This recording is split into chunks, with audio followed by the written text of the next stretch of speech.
రాష్ట్రంలో మద్యం పాలసీ విషయంలో అటు ఏపీ కూటమి ఇటు వైసీపీ దొందే అని కాంగ్రెస్ ఏపీ ముఖ్య అధికార ప్రతినిధి తులసిరెడ్డి ధ్వజమెత్తారు. రెండు ప్రభుత్వాలు కూడా రాష్ట్రాన్ని మధ్యాంధ్ర ప్రదేశ్ చేశాయని ఆరోపించారు. మండలానికి 4 మద్యం షాపులు 40 బెల్ట్ షాపులు అన్న విధంగా మద్యం పాలసీ తయారైందని విమర్శించారు.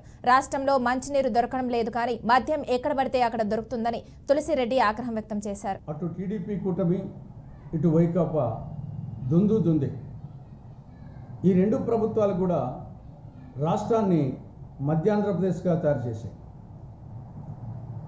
మండలానికి 4 మద్యం షాపులు 40 బెల్ట్ షాపులు అనే విధంగా మద్యం పాలసీ తయారైంది. నకిలీ మద్యం విచ్చలవిడిగా తయారవుతుంది.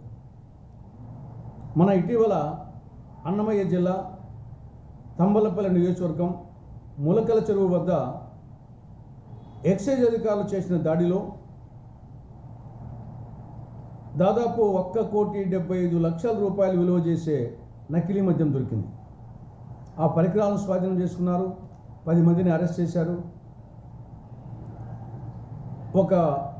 ఈ నకిలీ మద్యం సరఫరా చేస్తున్నటువంటి ఒక బెల్ట్ షాప్ను మూసేశారు. ఒక మద్యం షాప్ను కూడా మూసేశారు. కానీ ఈ యొక్క మద్యం వలన అనేక అనర్థాలు జరుగుతున్నాయి.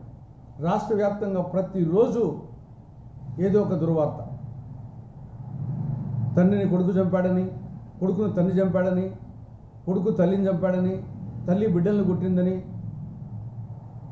మొగుడు పిల్లాన్ని కొట్టాడని, చంపాడని, ఈ విధమైనటువంటి వార్తలు నిత్యకృత్యం అయిపోయినాయి. దీనికి అంతటికీ కారణం ఈ యొక్క మద్యం విచ్చలవిడిగా దొరుకుతూ ఉంది. అటు నకిలీ మద్యము ఇటు మద్యము.